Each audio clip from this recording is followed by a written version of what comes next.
may có mấy bạn nam bạn hứng là mình trả hết tiền nước cho mấy bạn luôn.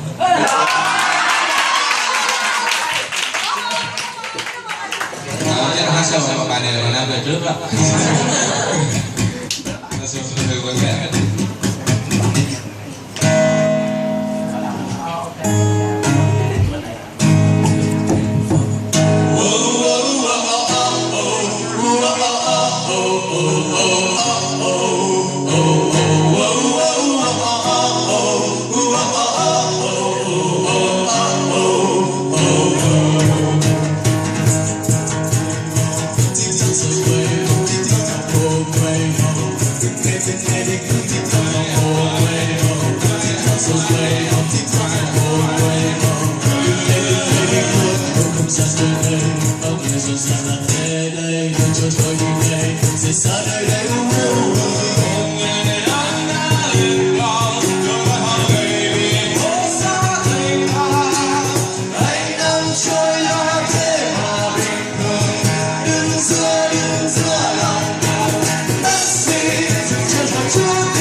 Way home, TikTok, way home.